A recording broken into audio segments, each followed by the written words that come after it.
Good evening. I'd like to welcome everyone to the September 14th, 2023 meeting of the Burlington Conservation Commission.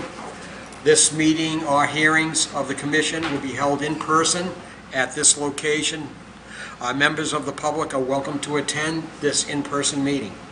Please note that while an option for remote attendance and/or participation is being provided as a courtesy to the public, the meeting and hearing will not be suspended or terminated if we have technical problems that interrupt the broadcast.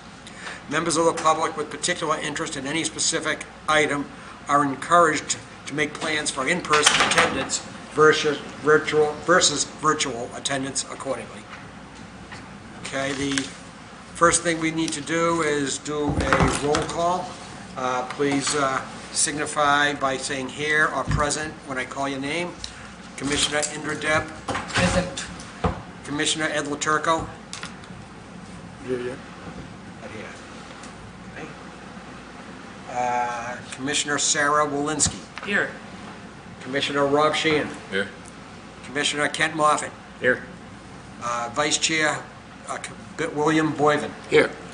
And for the record, myself, Larry Cohen, Chair, is present. Okay, so there are 6. The next thing we have is a public comment session to give a few minutes to anybody that might want to say something that's about not on the agenda. Is there anybody in the audience that wants to address anything not on the agenda? No. Anybody online want to talk about anything not on the agenda? Another topic, in other words. All right, the record should show that there is no one for the public comment period. Next, we have approval of minutes, August 24th, 2023. Before we do that, I'd like to make notes on the agenda that we have item number 6 is the continued public hearing, Burlington Stormwater 186 Turnpike, the Lifetime Fitness application, a stormwater bylaw application. That application has been withdrawn, and so will not be heard tonight. That's item number 6. Item number 7 is a discussion for 72 Wilmington Road. It's about a potential residential area with resource areas nearby, and that discussion, which is item number 7, has been postponed. Do we need a motion to continue that at all? Not for a discussion. Okay, so 6 and 7 will not be addressed tonight. Okay. Next we have the minutes, go back to the minutes of August 24th, 2023. Are there anything significant, major additions or corrections that need to be discussed? Nope. Good. But I have a motion to approve the minutes of August 24th, 2023. No move. Second? Second. All right. Since we're all present, we can just show hands. All in favor? 600. That passes. All right. Next, we'll move to a request for determination of applicability. Notice is hereby given. The Town of Burlington Conservation Commission will hold a public meeting during which time we have a request for determination of applicability filed by Christine Tierney for the proposed tree removal within a 100-foot buffer zone to bordering vegetative wetlands. The property is located at 11 Winter Street in Burlington, and we will thereafter issue a determination. The application is being heard under the State Wetlands Protection Act and Burlington Bylaw, Article 14, and a copy of the application is available by email by writing to conservation@burlington.org. All right, so, Ms. Tierney, are you here? Nope. She's not. She's not. She had to go to New Hampshire today, and she was going to try and call in or Zoom in or something, so maybe she will in the next few minutes. Was it her understanding that we would continue without her? That we would, yes. Okay. What? As in, we would proceed without her? No, That's what you continue mean? this proceeding without, that we Oh, can no. discuss it. That we will proceed without her, yes. That's what you mean? That's what I'm Yes. trying to say. Yes. When you said continue. Continue generally means something else in the sense, but okay. We can proceed. She was Thank you for expecting- giving me a better word, sir. All right, so Eileen, are you going to introduce it? Well, I will. So several of us were out there at the site yesterday. There are a number of trees that are in pretty bad shape, admittedly, either in the wetland or pretty close to it, within about 20 feet of the wetland. There's at least 5 that she would like to take down, including one that's actually on her neighbour's property, but lost a big branch between the time I was there a couple of weeks ago and when we were there yesterday. Even though they're close to the wetland, I don't have any issue with these particular trees coming down. Most of them are definitely in bad shape. Are you clear on the number of trees that she's asking? She's said 4 to 5, and every time we're pointing, I'm not 100% certain exactly which every single one is. I know what 4 of them are.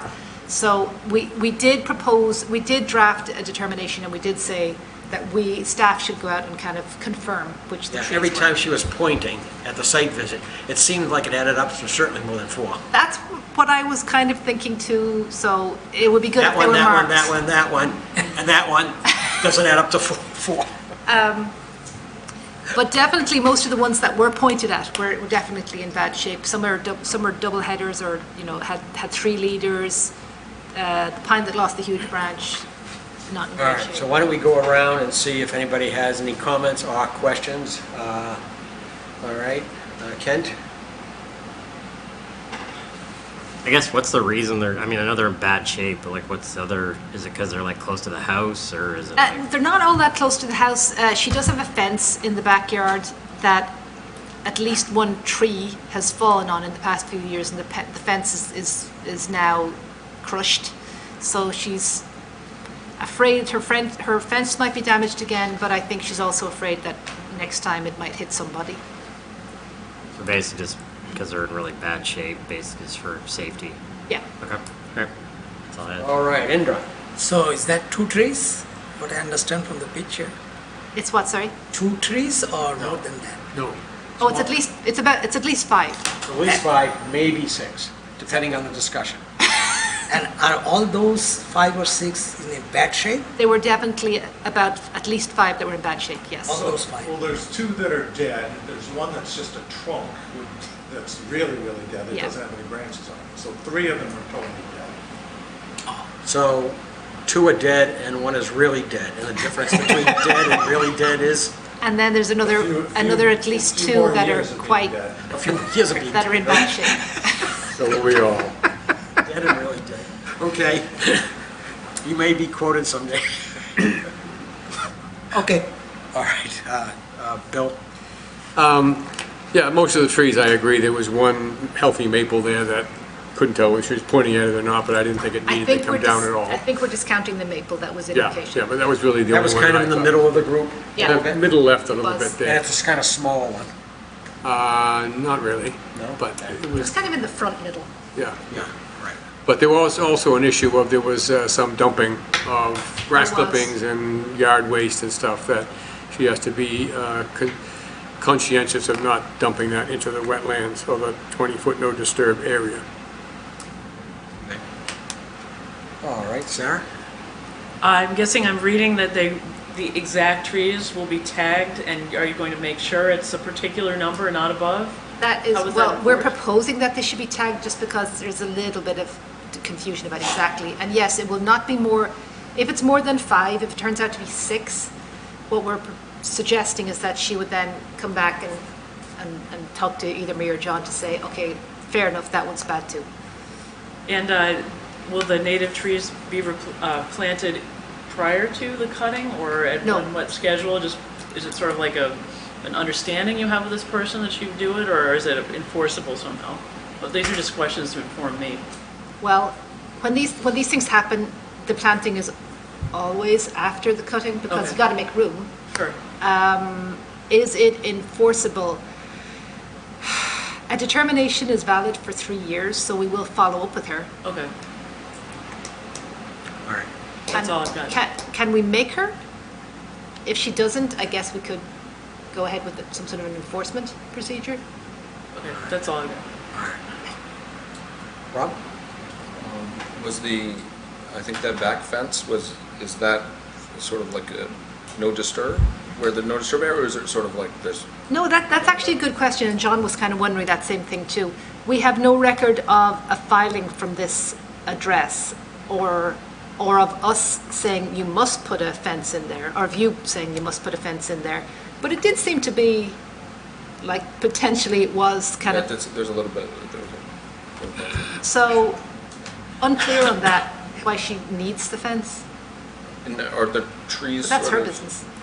in the, like actually in the, I looked at, some might be in the wetland area and some might be in that sort of, At least, what I would say, maybe 3 are in the wetland, one of which is just really a stump, not a stump, but a snag, as John said, and then the other 2 or 3 are maybe 20 or 30 feet away. and if there is some type of replanting, would it be in the no disturb zone or actually in the wetlands? It could be both. Yeah, I wasn't sure if it's like We can, no disturbed, if it also like you.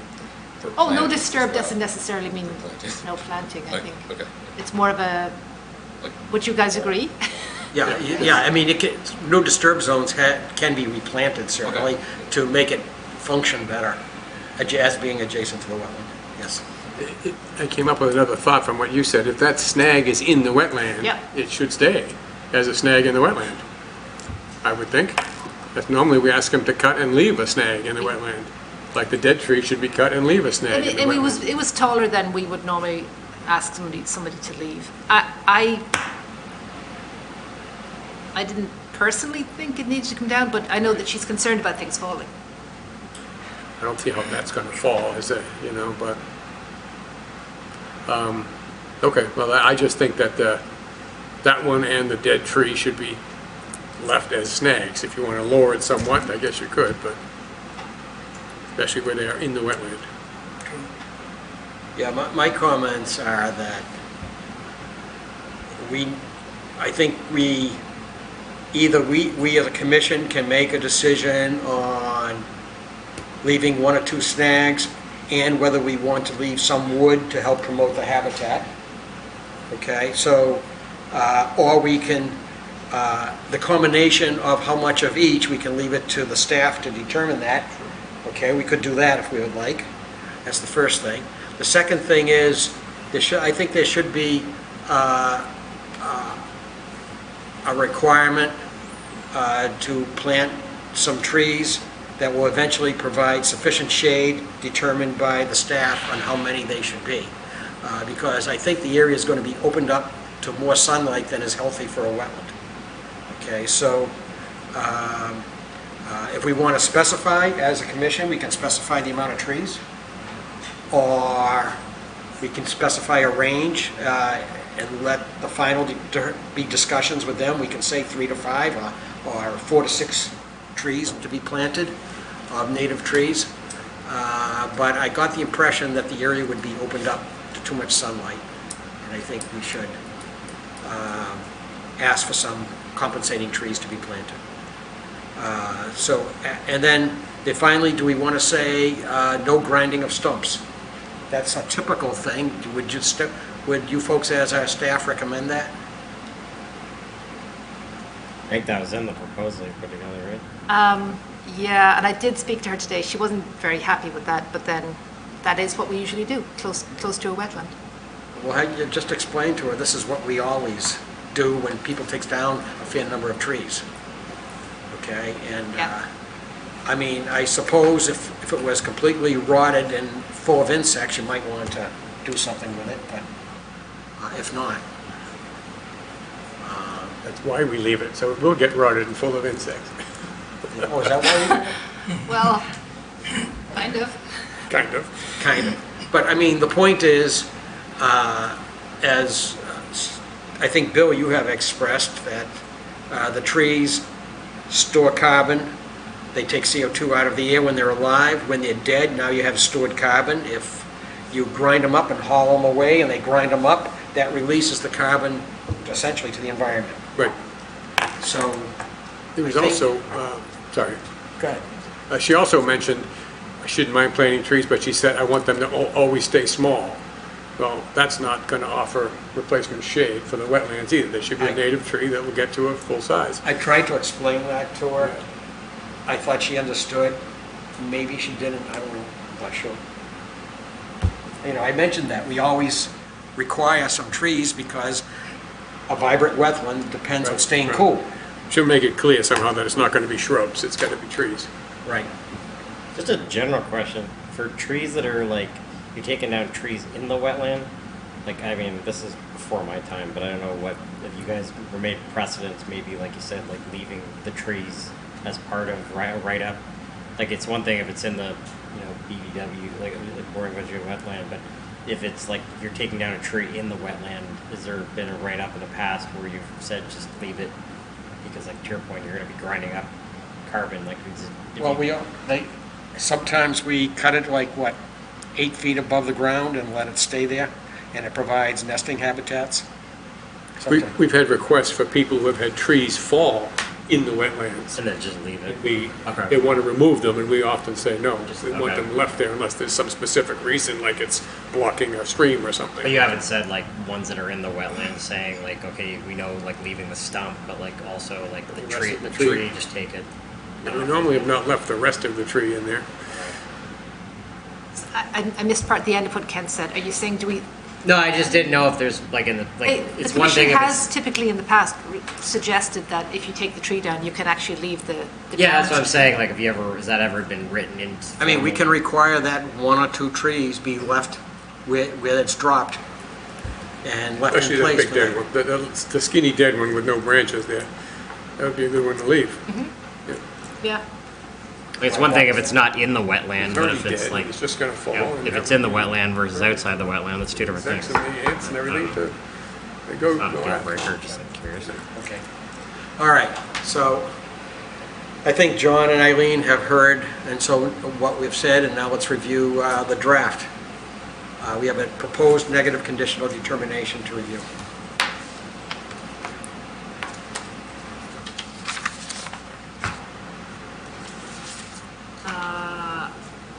oh, sorry, that's the other one. Getting ahead of myself there. Yeah, you can probably zoom in a little bit. Oh, I will.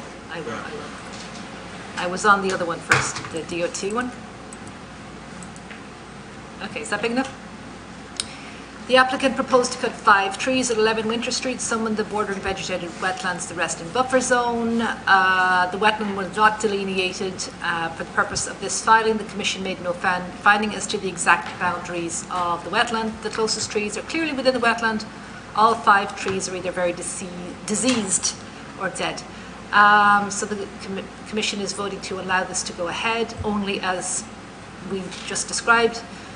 She may proceed with 5 tree removals. Removal of any other trees will require additional approval. For tree trimmings or removals that are not feasible to do by hand, machinery shall be located in the driveway or existing lawn areas. I should actually remove per reference plan because she didn't have a plan of that. Prior to cutting, the trees shall be marked with ribbon and inspected by Conservation Commission staff along with the tree company representatives. So that way we can determine if it's really 5, and as we discussed. The stumps shall not be removed without selective approval from the Commission or Conservation Administrator. The applicant is encouraged to leave snags where feasible for wildlife habitat. Do you want us to say that specifically the dead one, you know, if reduced to a shorter snag, that chunk should be left? I would just say that the applicant is encouraged to leave 1 or 2 snags to be discussed with conservation staff at the site when the tree company is there, something like that. Yeah, I'll just say numbers to be discussed. Well, I'll just add that in. And then 5 native trees we're proposing. Shall be planted as replacement. Trees shall be non-cultivars. Preferred species would be red oak, white oak, red maple, or sugar maple, but other native trees may be selected with Conservation Department approval. Cease dumping lawn clippings and landscaping materials in the wetlands. Well, actually, it doesn't say cease, it just says shall not be. Pesticides, herbicides, fungicides shall not be used within 100 feet of the wetlands or within the wetlands, and we may have permission to go on the site. Should we have something in there about the current dumping should be removed? We can put that, yep. And do we want to say one or two trees should be left for wildlife habitat value? Is that different from the snags? Yeah, the upper part of the tree that's cut should be left in the Yes, wetland. yes. Parts of the cut trees shall be removed also as discussed with staff. Right, Yes. to be left. Trees, Sorry, shall be left, it's fine. trees in the wetland. I mean, actually, it Yeah. would, since they're hauling it out by hand or with a hand truck of some Why did I sort, move that? I would think she might be kind of interested in that, of leaving a couple of things in the wetlands, because it's quite a bit of work to haul that out by hand. Sure. Yep. Well, should probably save some money too if they're not Yeah, going to be that's- grinding. yeah, It's going to be motivating. Are we mentioning the size of the trees to be replaced? The size of the trees? We said, To be planted? Yeah, do we specify a caliper? I don't think we Yeah. have in determinations, but we could. Well, I wonder what other commissioners do with that. So one of the problems we have is availability of trees. Yeah, and that's We're true. having a really hard time educating people to not just go down to the homes and buy trees. Because if they're gonna buy non-cultivar native species, they're not gonna be able to find them in your neighborhood nursery very often. You gotta do some work to find non-cultivars. You can go down and buy a Bonnet Glory red maple and, Mahoney's or something, but that's not what we want. For $1,500. Whatever, but I mean, it's, And also part of the issue, just to add on to that, is actually the places like Mahoney's and McHugh's, because I had an issue with somebody just a couple of weeks ago. He had purchased something to be planted, and she was showing me the label, and it said something about, it was forsythia, and I said that it wasn't native, and, he said, well, they have this display in McHugh's, and it said conservation trees, and when I asked them about it, they said these will be perfect for your purposes. So they're apparently, if that's true, they're leading people astray. Yeah. so, but my point is that, I mean, it's hard enough to find non-cultivar trees.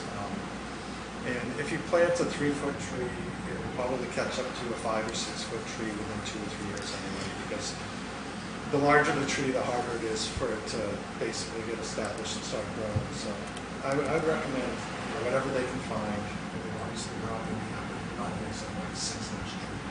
But if it's 2 or 3 feet high, I think that's fine. Then you can just say minimum 2 to 3 feet high. minimum 2 to 3 feet high, if you understand. All right. Is there anything else we need to add to the decision? If nothing, hearing nothing further, could I have a motion to issue a negative determination of applicability with conditions for 11 Winter Street under Burlington Bylaw, Article 14, and State Wetlands Protection Act? So moved. Second? Second, Kent. All in favor? 2, 600 is the vote. Okay. All right. Oh, Okay. Next, we're going to go down to item 4B, notices given, that we're calling a public meeting for a request for determination of applicability filed by Mass Department of Transportation. And has this one already been, is this a continued one? Yeah. This is continued. Okay, so I don't have to read the whole notice. It's a determination of applicability filed for pavement restoration and safety and complete street improvements. It's, some of the improvements are within a 100-foot buffer zone to bordering vegetative wetlands, and from 50 feet south of Birchcrest Street to the Billerica line is where the project is going to be. So, this is a continued public meeting. Some folks here for that? On the screen. They're on the screen. Okay, would you folks like to introduce yourself? Yeah, Chris Lyon from Howard Side Hudson. I was the lead civil engineer for this project. And my name's Erica Larner. I'm Wetlands and Water Resources Coordinator with Mass DOT. All right, thank you both for that introduction. The floor is yours, if you have anything further to say.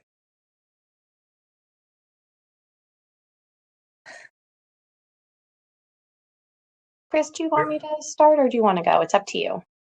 You can start, and if I have to add anything, I'll add in. All right, perfect. So folks, thanks so much for having us back again tonight. I'm not sure if you received our letter with the responses and some supplemental information, but I can go over the general content of it now, and you're more than welcome to ask me specific questions. Sure. Erica, can you just remind me when you sent that? I apologize. I believe that it was going out through HSH, but if it did not come to you, I can send it to you right now. Well, I'm wondering if maybe I overlooked it or something. I would have overlooked it as well. Oh, Would it be helpful? I could, if you have access to email right now, I could send it right over. we Okay. do, sure. All right. Let me see. What's a good email address for me to send this to? Conservation@burlington.org.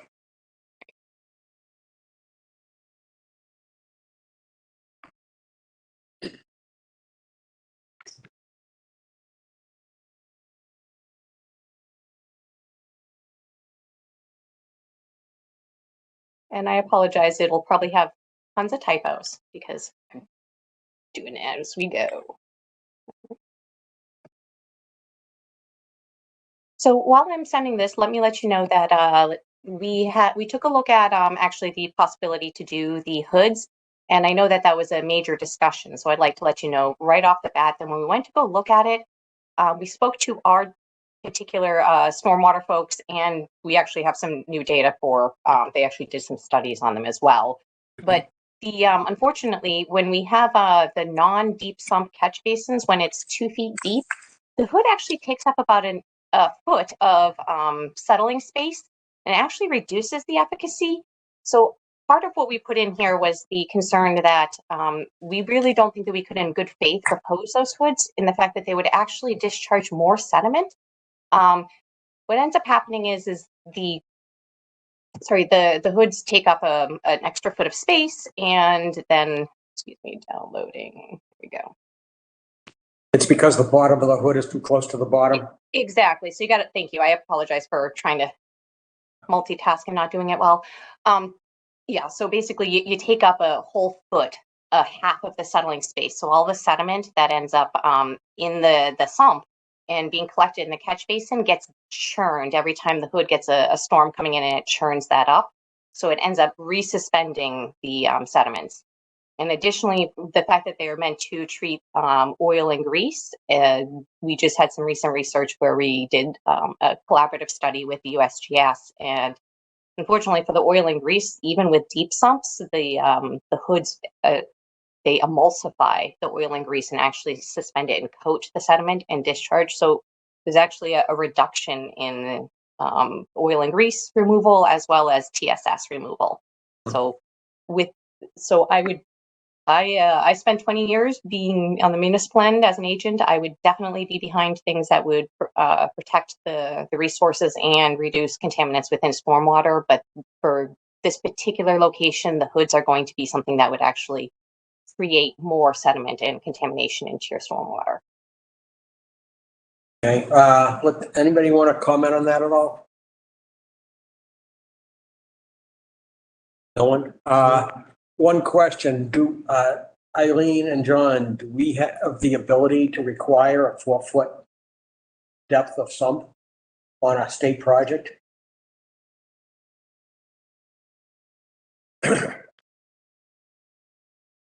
Do you have the ability?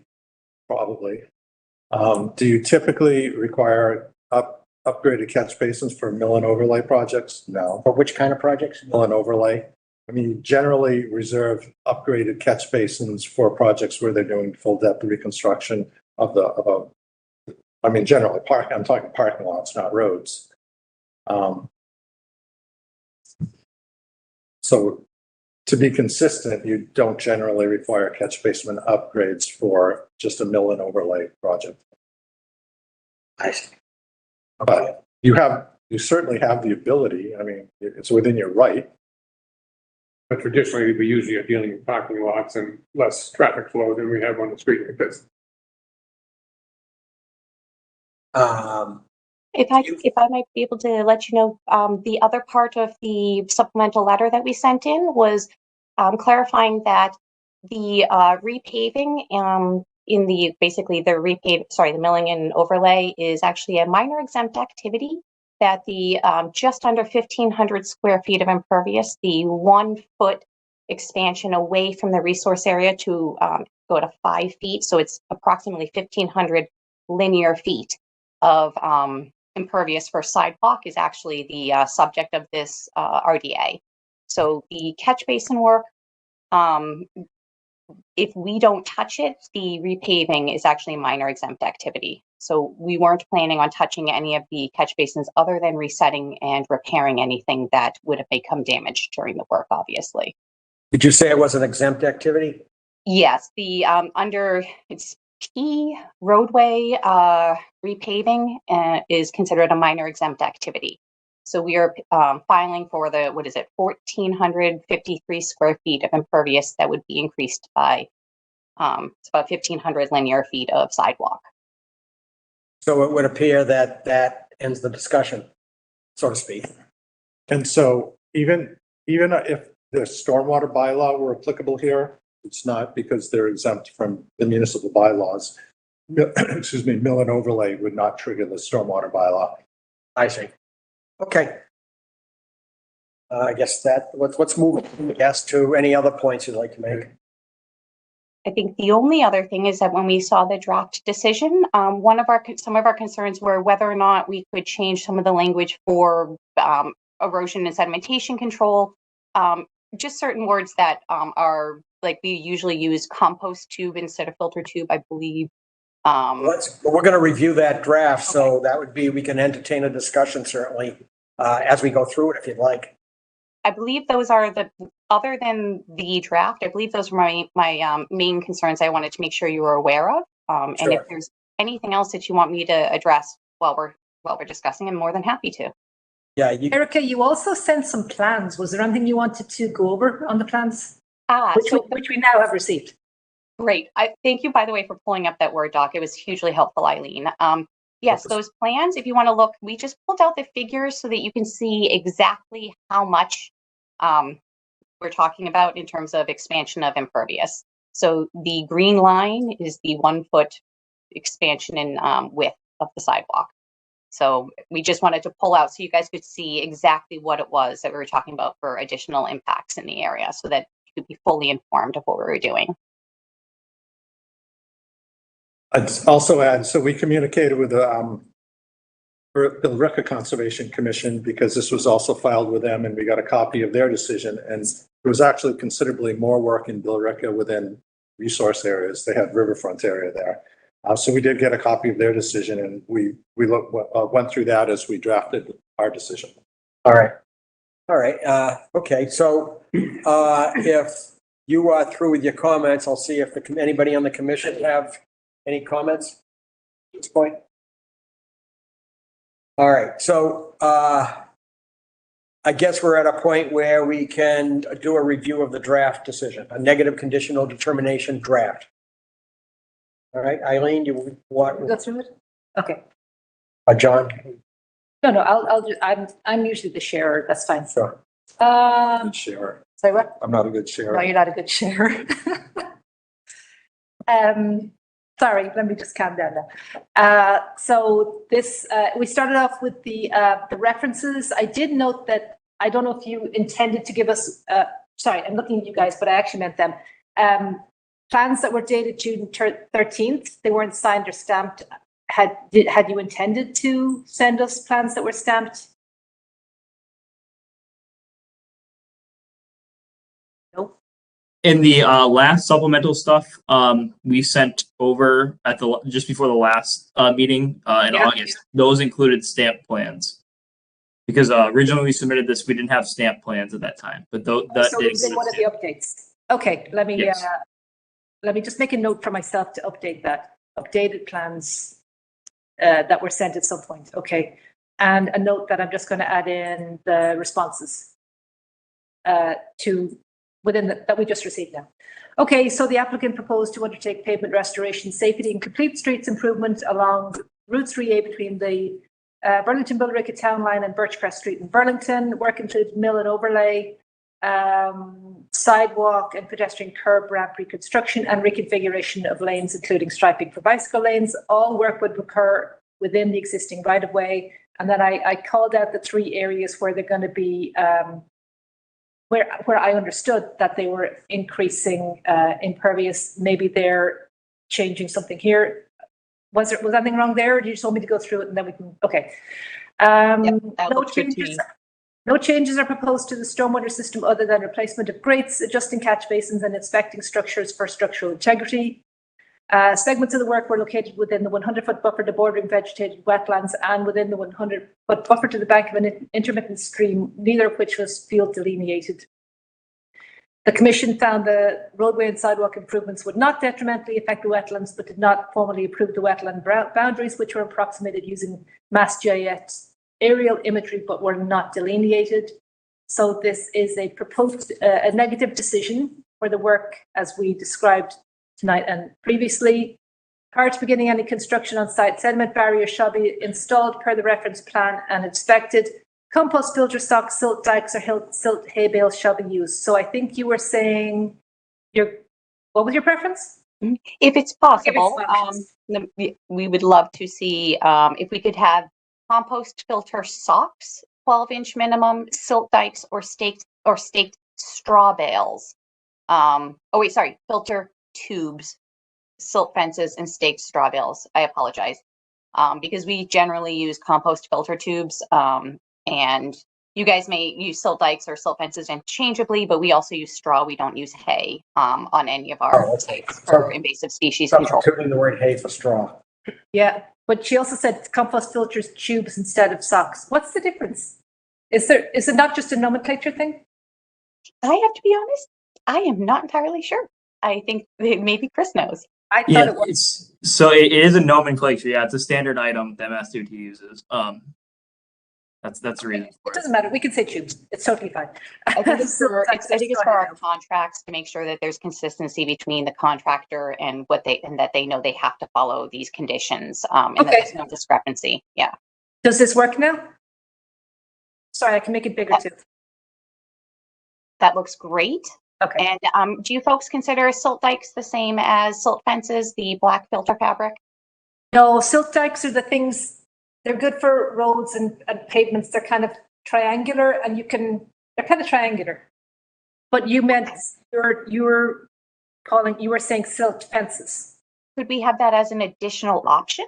We could have silt dikes or silt fences or staked straw bales. Well, it's usually staked bales plus fences, right? Yeah, we usually use silt fence with our staked bales, yeah.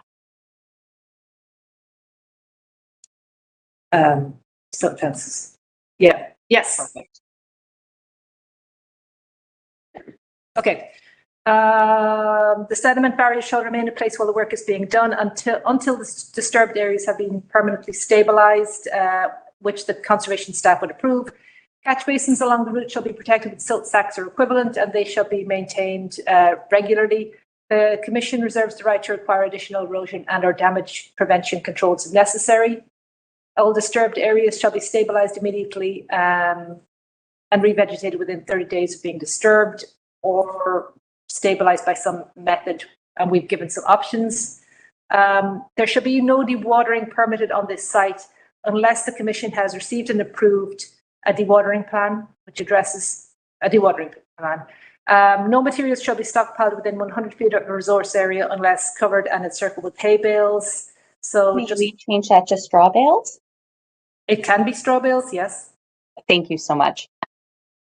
I mean, Yes, it is better. No seeds. It is better, yeah.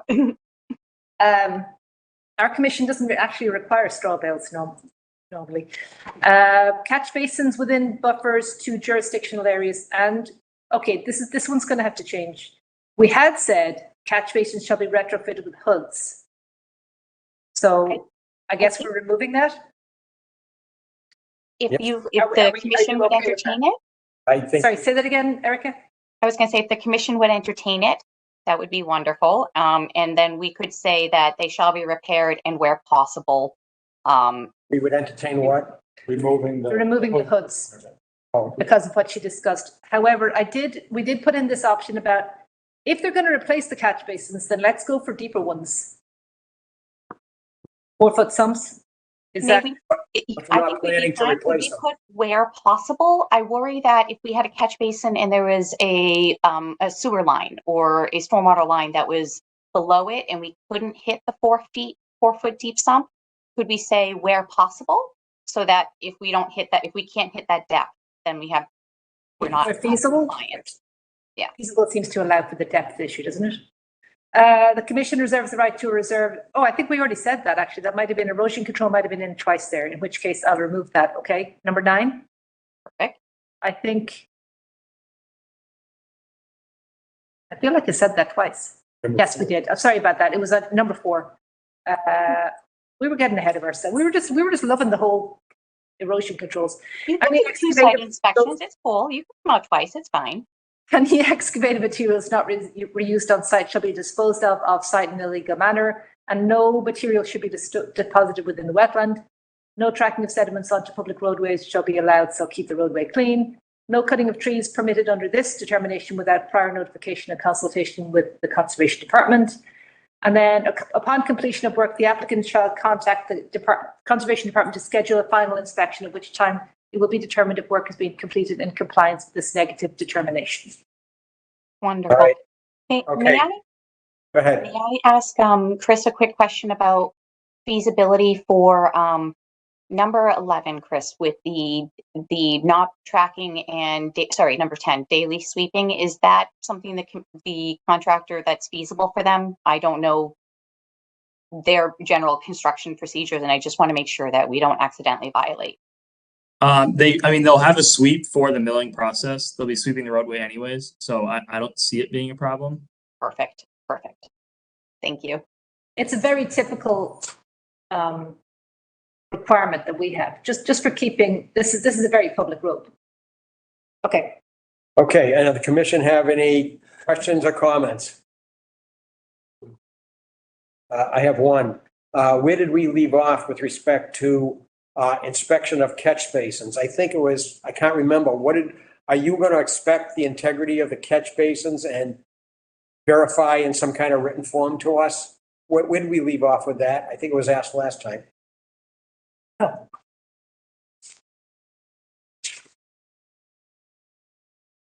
Yeah, so I know they're going to be, as they're adjusting and changing out the grades for each catch basin, they'll be looking at them for damage. I'm sure they probably can keep track of the damaged ones from what they see, but anything that is damaged will be repaired. We are carrying an item to repair the damaged ones. So in that aspect, they will be inspecting each one of them for structural stability. So each one within the jurisdiction we're concerned about will be inspected for structural stability, right? Yeah, correct. Yep. Because during the process of them adjusting the grade and changing the grade itself for each catch basin, they'll be doing then we should have we should have a condition that says any catch basin within our jurisdiction, you don't have to say that, but that is found to have a structural stability problem, the commission staff will be notified that there is going to be work on that catch basin. Yeah, and that you're adding that to number 8, correct? To the Yes. I was just adding an extra thing in just to say, which is what Larry wants, about notify conservation staff of replacement plans or something. Any catch basin. So we know which ones were done. In other words, if a catch basin needs work, right now you're planning no work on it. Correct. Staff should be notified. That's what I'm trying to say. And if they have questions about putting in, say, a deeper sump, if it's possible, then that discussion should take place at that time.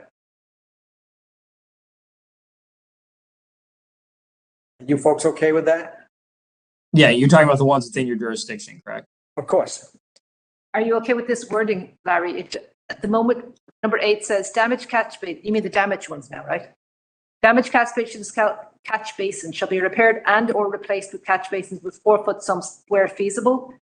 Notify conservation staff of replacement plans. Yes, something like that. That sounds fine. Okay. Sure. Is there anything further? Okay, could I have a motion to issue a negative conditional determination as discussed for the pavement restoration and street project within the 100-foot buffer zone to bordering vegetative wetlands on Cambridge Street, under Burlington bylaw, Article 14, and the State Wetlands Protection Act. It's not under? Oh, because the notice said that, actually. Yeah. Okay, that's a mistake. That's a mistake. Yeah. All right, so under only State Wetlands Protection Act. Is there a motion? Second? Second, Ken. All those in favor? 600. All right, you have your decision. You're all set, folks. Thank you very, very much. Thank you. You folks have a good evening. You too. Thank you. Okay. Just send, because I want to file them. Oh, it is. So, all right, so now we have, okay. We have a hearing scheduled, item number 5 on the agenda. Notice is hereby given that the Conservation Commission will hold a public hearing, that during which time will take information related to a notice of intent. Is filed by the town of Burlington for the rehabilitation of a sewer pump station and sewer force main replacement at 12 Grandview Avenue in Burlington. The proposed work would be within a 100-foot buffer zone to bordering vegetative wetland. And it is under the State Wetlands Protection Act in Burlington bylaw, Article 14. And it's also under the riverfront area under Burlington bylaw, Article 14. The commission will review information relative to the application and will thereafter issue an order of conditions and a Burlington Wetlands permit. The application is available by going to the Conservation Department's website and clicking on the link that is there. Someone here for that one? All right. Waiting patiently for us. Sure. All right, nice to see you folks. Please introduce yourselves, who you're affiliated with, and then the floor is yours. Hi, I'm Megan Cavalier. I'm one of the engineers for the town. This is Patrick Tyrion. He's from Weston and Sampson, as is Ryan Angelico, and Gage Morin is our newest engineer in town. So this is for the Grandview Pump Station and Force Main project. For those of you that don't know, we've been slowly upgrading all of our pump stations in town. It's of vital importance to keep these infrastructures operating. Nobody wants that to go down. So with that, I'm going to let Patrick take away what we're going to be doing. Excellent. Thank you, Megan. Eileen, can I share something? Have you given him permission to share? Sorry, John. You can't too, Oh, I'm but- sorry. I'm doing everything else. I forgot. I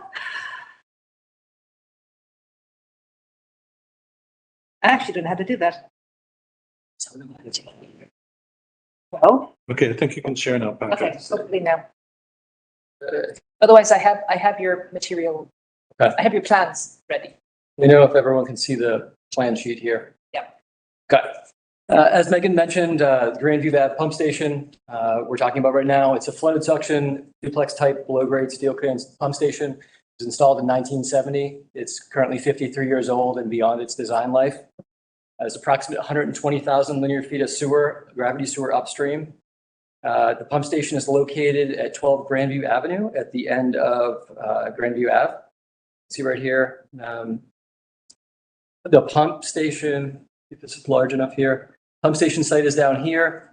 There's a 700 linear foot, 14-inch ductile iron force main that pumps flow from the pump station itself over to the street and out to near Peach Orchard Road. It discharges to a gravity sewer manhole right here, and then it continues on down to Peach Orchard Road. The pump station is to be fully rehabilitated.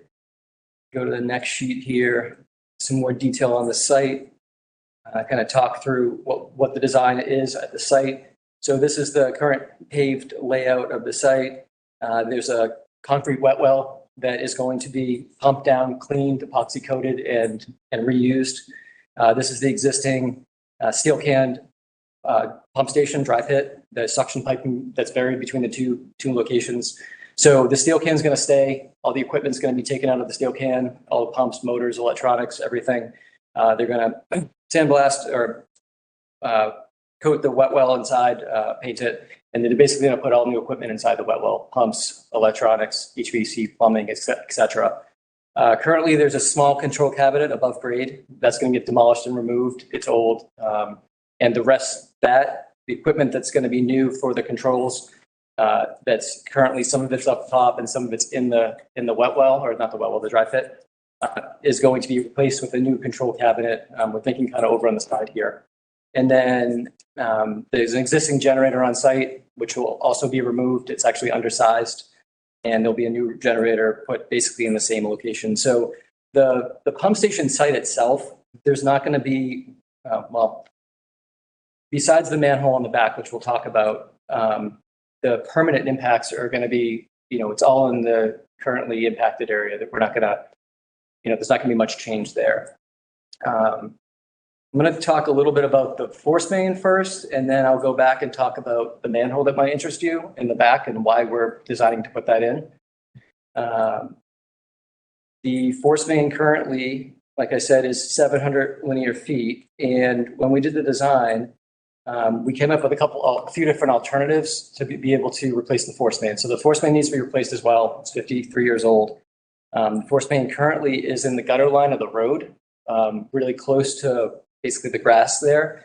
And it's not really a great location in the sense of if we were going to excavate, the first alternative is excavate and replace in the same alignment. And we were concerned there's going to be quite an impact there because we're going to have to rip up all the grass, the yards in the front. There's a couple fences, and there's probably like 4 more trees that would have to come down because they're really close. There's one at 10, right in front of 10 Grandview, and then there's 3 of them at 8 Grandview. So that wasn't an ideal alternative design. So second alternative would have been to take and put the force main in a new alignment in the road. It seems like there may be a corridor there.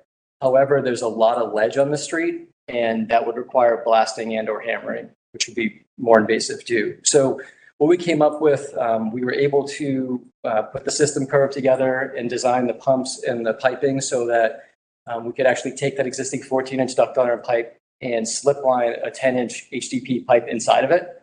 Very similar to what we did for the Lucaya Circle pump station, if anyone remembers, that was on the commission at that point in time. So as far as the force main goes, it would be a lot less impactful in the sense that we would just need a pit down toward the pump station and then a pit down toward where the gravity sewer. And we would plan to replace this gravity section too because it's RC and worried about corrosion, kind of do it while we're there and excavating. So you would have a pit here. You would basically fuse the pipe along the road. They'd have a winch down at the bottom and they'd pull it into the existing hose pipe after they drained it, PV'd it, cleaned it, make sure it was intact. And then they grout the annular space in between the 2 pipes after. So that's the intent of the force main part of it. Going back to the pump station site, I talked about the pump station itself. We're proposing to excavate, because when you do slip line, you can't go through bends generally, or not very wide bends.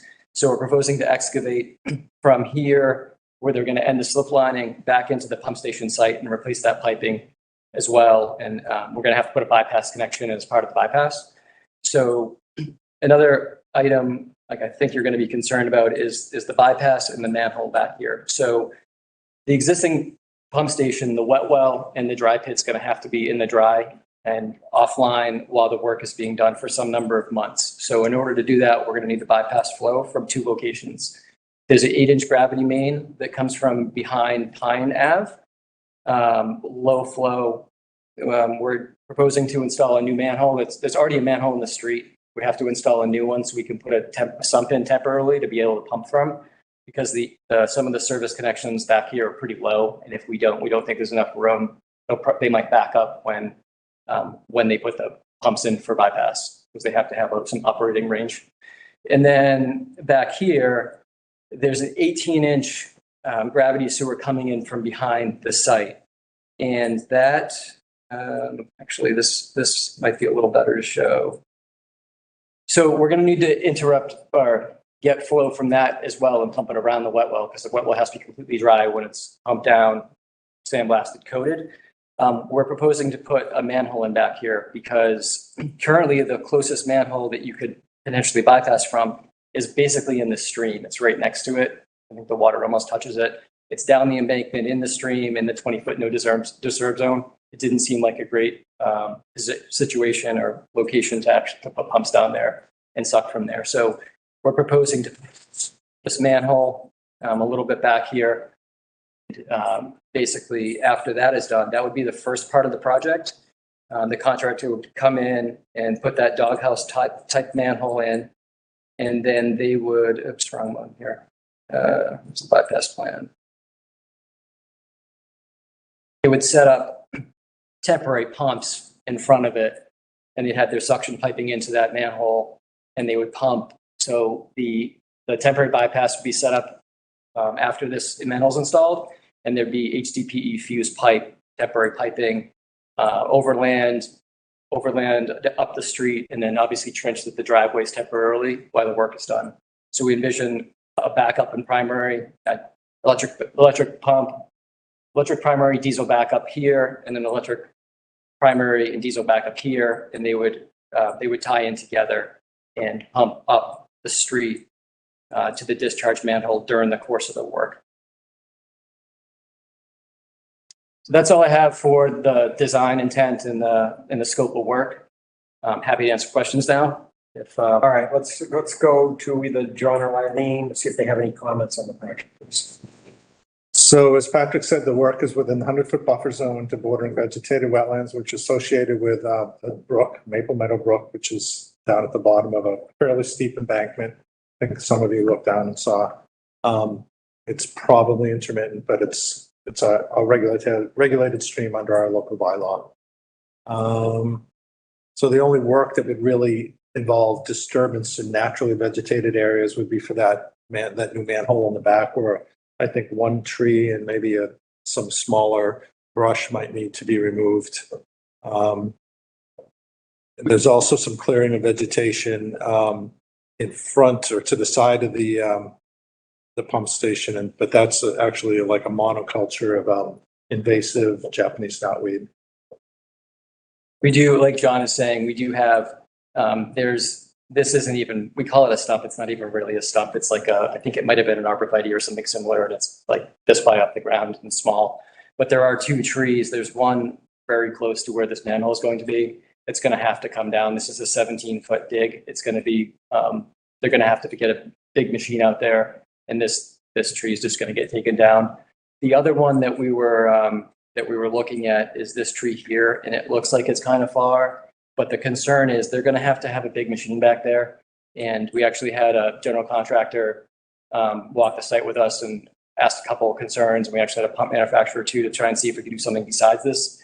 Could we do something besides putting this manhole in? And we didn't really come up with any other good options. So the concern with this one, I actually have a picture here. It leans over the site quite a bit. So they're concerned they're going to have to get the big machine back in here. And what we think they would do is they'd have the machine probably here, and they'd have the dump truck here. So they're going to have to cast back over, and this tree is just going to be in the way. Okay. All right. John, anything further? No. So as you notice, the area is very well densely vegetated. You know, between the work area and the wetland, the buffer zone is pretty densely vegetated. So loss of one or two trees shouldn't be significant. Okay. All right. So let's go with Rob. Any questions, comments? Well, I think using the existing pipe sounds like a really good solution on the sidewalk. And I'm just curious, how long will the pumps be running?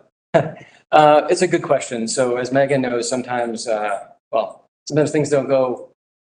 It depends. The contractor will be incentivized to have the pumps out there as short as possible because they cost a lot of money to run and operate, and they're real pain for them to make sure that nothing overflows. So we envision the pumps being, I don't know, the force main itself is probably only going to take a couple of weeks to do. And then you probably have a week of prep work, erosion control, which I hadn't mentioned, but it's on the plans here, the silt fence and the hay bales at the site, and then compost filter over on the road. It'll probably take a week for prep and erosion control. Probably say a couple of weeks for the force main and the bypass connection, maybe another week to set up the pumps. Sorry, I'm getting through my head. And then they would want to do that. They would want to probably wait to do that until we don't have them work on the pump station until they have all the equipment. So what happens is equipment delays have taken a long time to get the control cabinet, to get the generator, to get those things. So they have to order everything first. And what they likely would do here is they probably wouldn't start work until, well, they might put the bypass connection in, do the force main, and then it might be nothing at the site and no pumps for a while. And then when they actually do the pumps up, it's probably a couple months. Okay. I know it's a long-winded answer, but. All right, anything further, Rob? Okay, Sarah? Just some questions about when you're actually in the process of putting the plastic liner inside the existing pipe.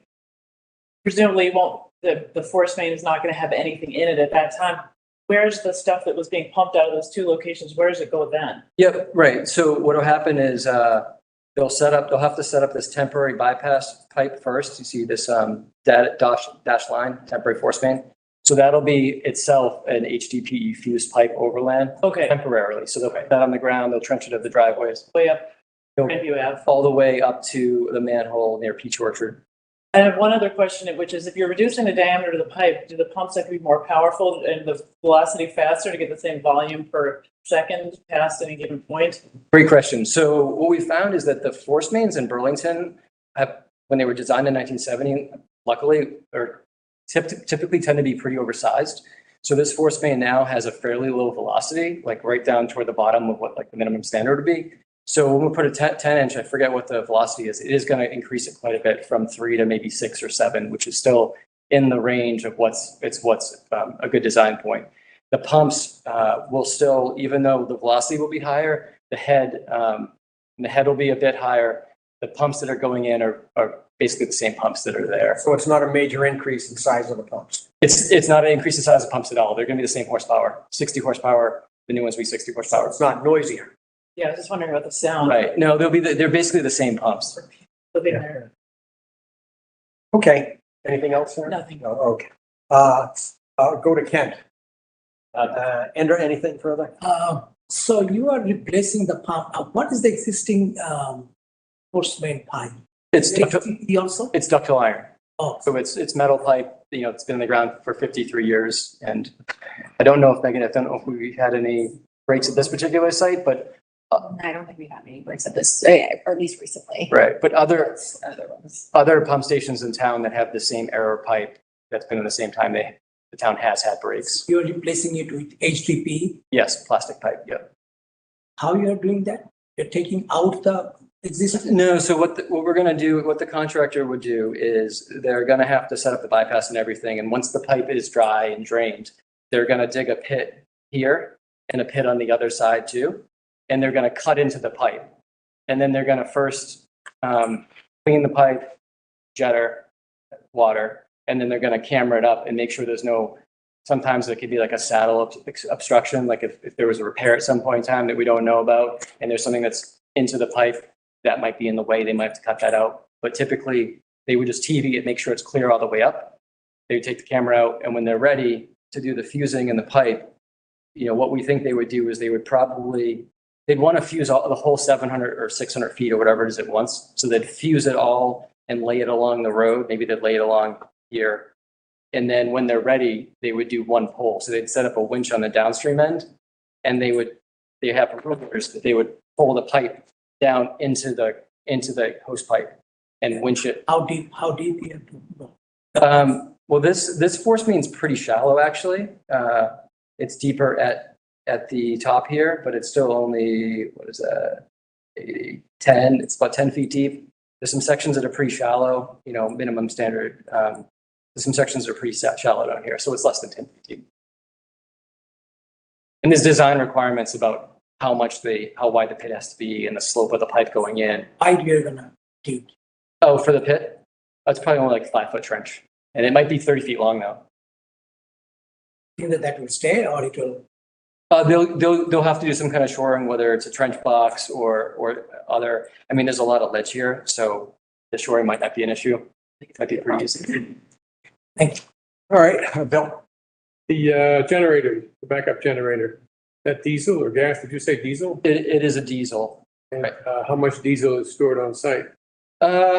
Off the top of my head, I don't, off the top of my head, I don't know what the capacity of that is, but there's, the new one will have the belly underneath with the tank in it, the dual containment tank. My concern, of course, is how secure is that for leakage into the sensitive area and stuff like that? Why not use natural gas? Or is that not available there? I don't, Brian, do you remember if there's gas in the street? Okay.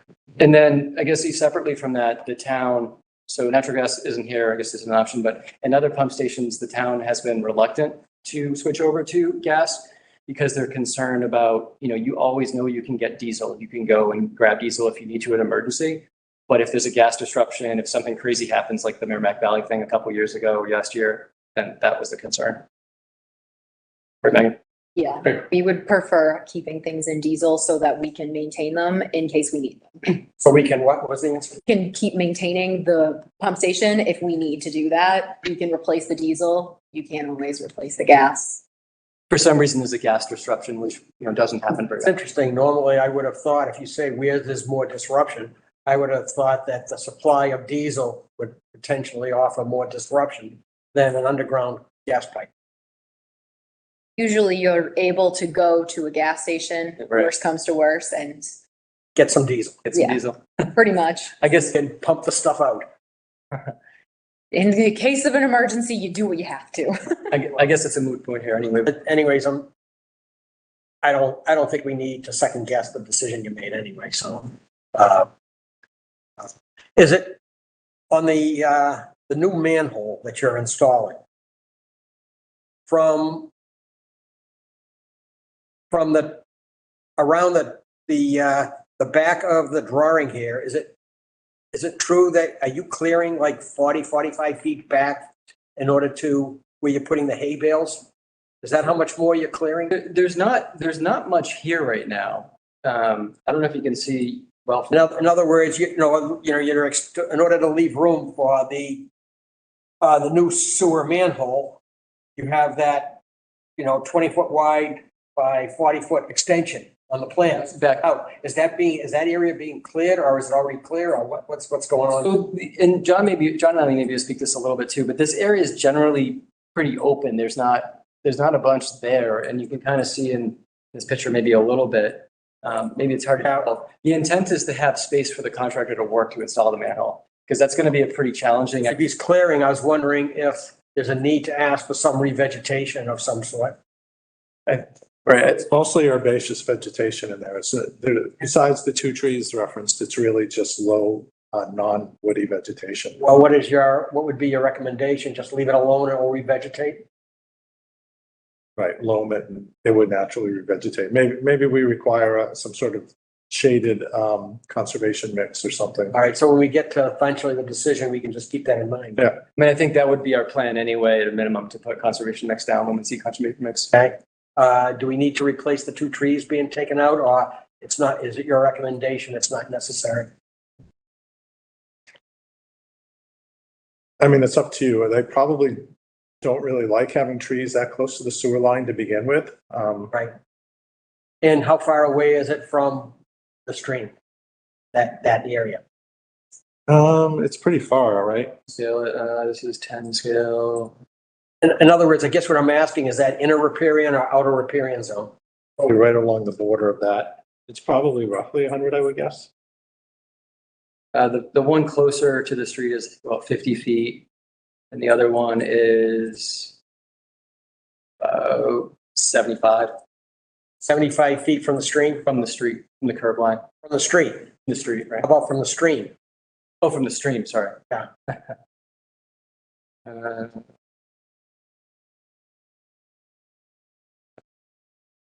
Top of bank.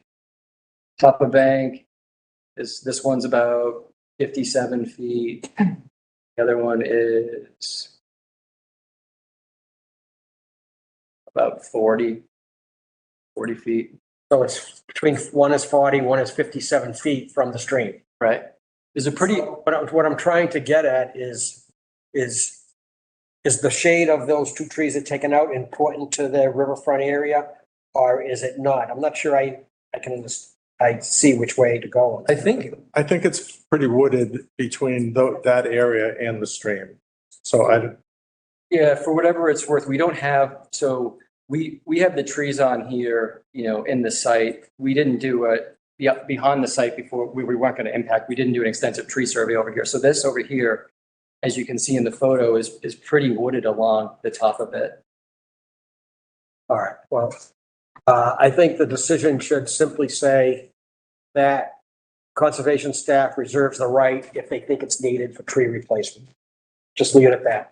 And then if Eileen and John, after they see what's going on, if they think a couple of trees should be replaced there because of the conditions, then if the commission's okay with that, we'll leave it to the staff.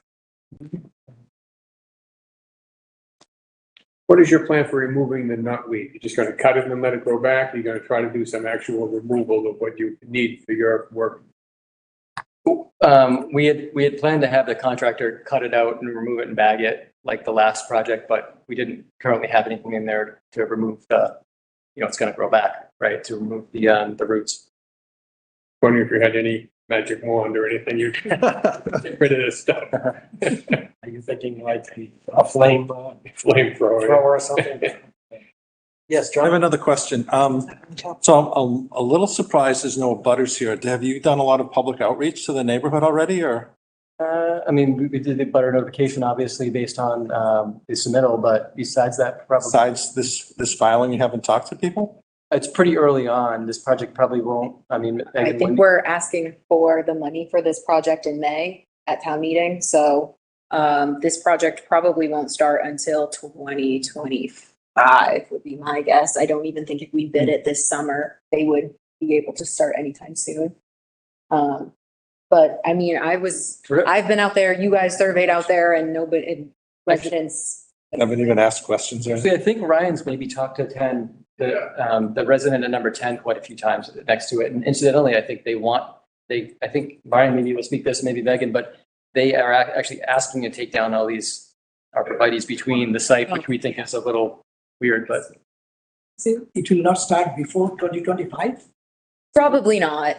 It usually takes about a year to get the supplies. Pumps are extremely back ordered right now. I don't know if you guys are aware, Francis Wyman Pump Station is still waiting for their pumps and they ordered them how long ago? Last April? Wait a minute, Yeah. like not this How April. are they being fabricated? Kansas, you think they'd be able to get them quicker, but. Kansas. Yes. Supply chain problem, Kansas? Yes, Partridge Lane just started essentially this week and they got all of their supplies recently. Is that because the federal infrastructure project is all taking them all up or something, or? I think there's extreme back orders on things as well. Yeah, I think it started during COVID and a lot of them, a lot of the factories shut down because they didn't know about demand. And then all of a sudden demand surged and they didn't have enough supplies on the shelves sort of thing. Like generators have been the longest. It's over 52 weeks. The pumps should have been on site and they're delayed for another reason. Yeah. Of unknown reason. But a bunch of the equipment takes a very long time. So I have one last question. How are you minimizing the time that back of the site is going to be disturbed? In other words, I'd hate to see you disturb the site, remove the trees, scrape it down, getting all ready to go, and then it sits for a year. Yep, there'd be typically what we put in the contract documents is the contractor can't start the work until they have all the equipment. All right, so I think you said that. Okay. Yeah. Okay. All right, good.